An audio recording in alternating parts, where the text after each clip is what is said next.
जय श्री कुल देवता। पितृपक्ष का यह पावन समय हमारे पूर्वजों को स्मरण कर उनके आशीर्वाद प्राप्त करने का अद्वितीय अवसर है।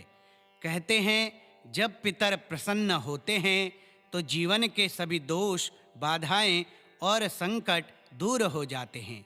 पितृदेवताओं के इन 100 नामों के पितृपक्ष में नित्य ये 3 पाठ से न केवल कुल और वंश में चल रहे पितृदोष का निवारण होता है, बल्कि घर परिवार में सुख, शांति और समृद्धि का वास होता है।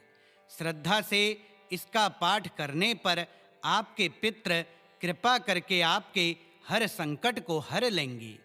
आइए इस पवित्र पितृ शतनामावली के 3 पाठ के साथ पितरों की वंदना करें और उनके आशीर्वाद से जीवन को पवित्र और मंगलमय बनाएं।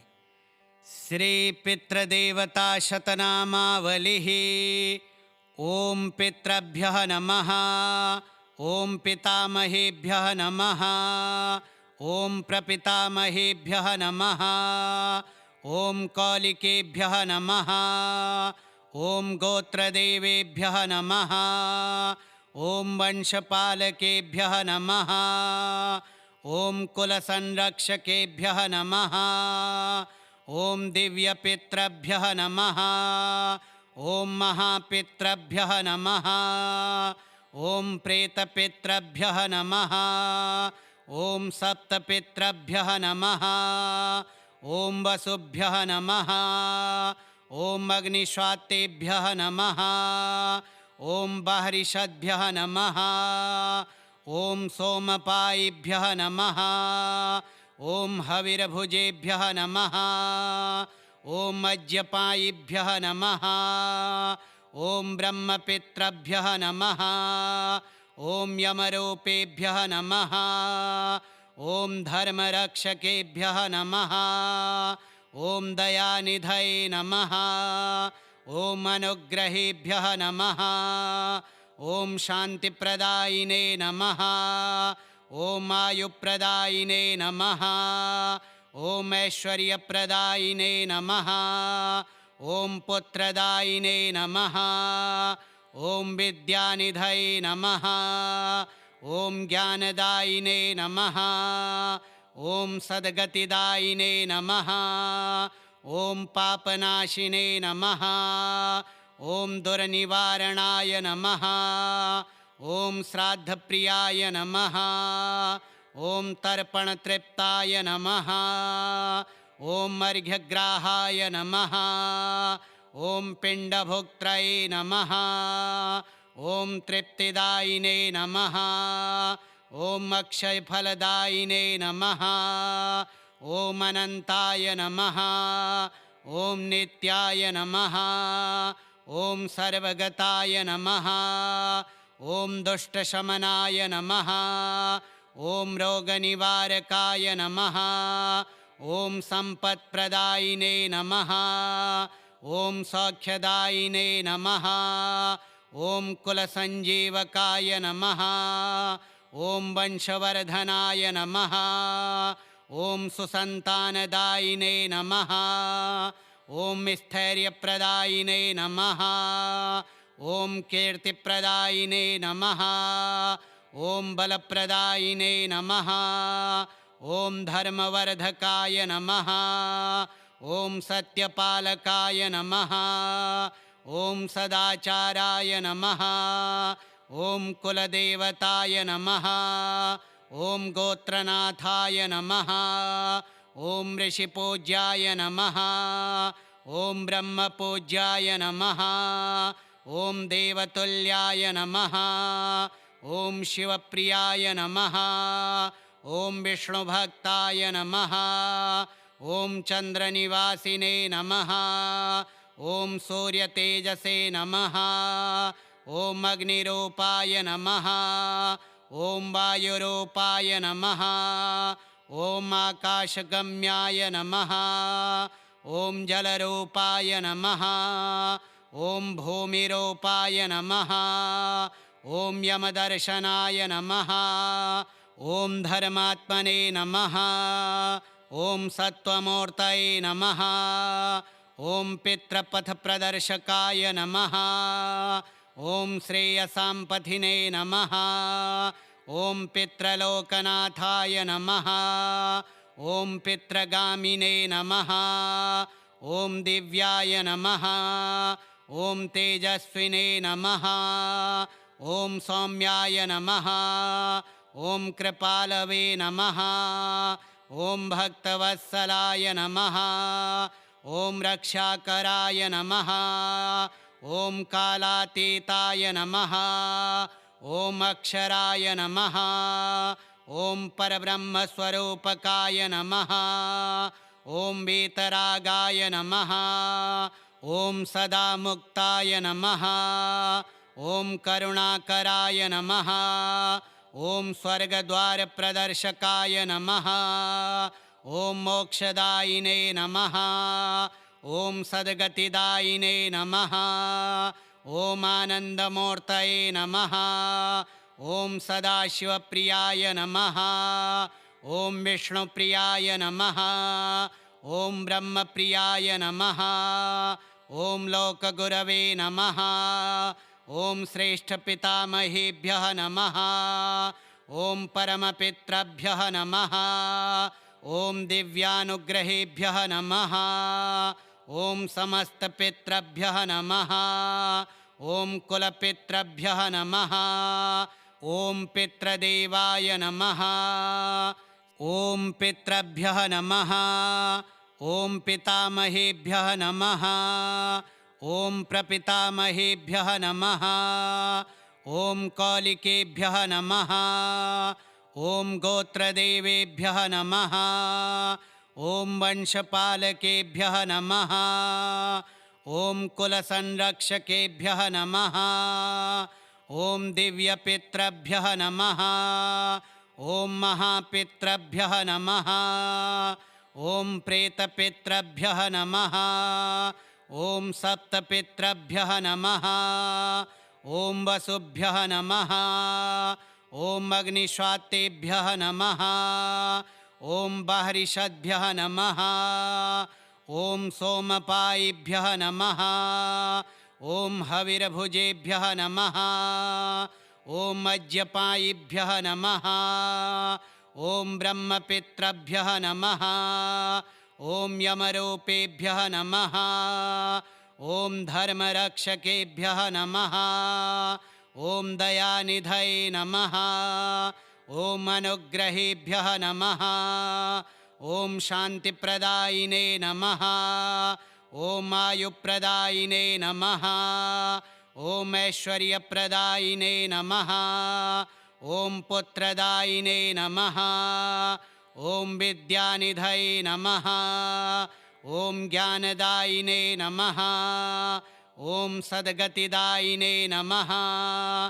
ॐ पापनाशिने नमः। ॐ दुर्निवारणाय नमः। ॐ श्राद्धप्रियाय नमः। ॐ तर्पणतृप्ताय नमः। ॐ अर्घ्यग्राहाय नमः। ॐ पिण्डभोक्त्रये नमः।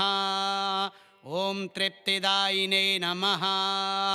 ॐ अक्षयफलदायिने नमः। ॐ अनन्ताय नमः। ॐ नित्याय नमः। ॐ सर्वगताय नमः।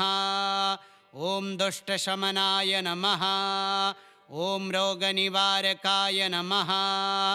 ॐ सम्पत्प्रदायिने नमः। ॐ सौख्यदायिने नमः। ॐ कुलसञ्जीवकाय नमः। ॐ वंशवर्धनाय नमः। ॐ सुसन्तानदायिने नमः। ॐ स्थैर्यप्रदायिने नमः। ॐ कीर्तिप्रदायिने नमः। ॐ बलप्रदायिने नमः। ॐ धर्मवर्धकाय नमः। ॐ सत्यपालकाय नमः। ॐ सदाचाराय नमः। ॐ कुलदेवताय नमः। ॐ गोत्रनाथाय नमः। ॐ ऋषिपूज्याय नमः। ॐ ब्रह्मपूज्याय नमः।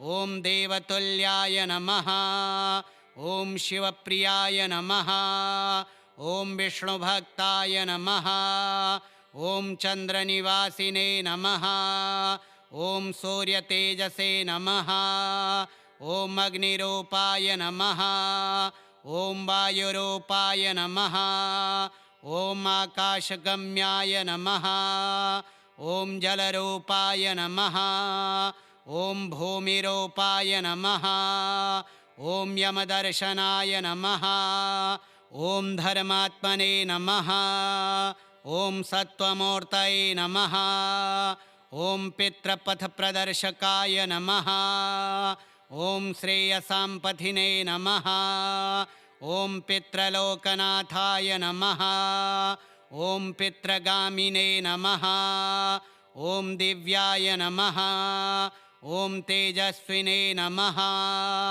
ॐ सौम्याय नमः ॐ कृपालवे नमः ॐ भक्तवत्सलाय नमः ॐ रक्षाकराय नमः ॐ कालातीताय नमः ॐ अक्षराय नमः ॐ परब्रह्मस्वरूपकाय नमः ॐ वीतरागाय नमः ॐ सदामुक्ताय नमः ॐ करुणाकराय नमः ॐ स्वर्गद्वारप्रदर्शकाय नमः ॐ मोक्षदायिने नमः ॐ सद्गतिदायिने नमः ॐ आनन्दमूर्तये नमः ॐ सदाशिवप्रियाय नमः ॐ विष्णुप्रियाय नमः ॐ ब्रह्मप्रियाय नमः ॐ लोकगुरवे नमः ॐ श्रेष्ठपितामहेभ्यः नमः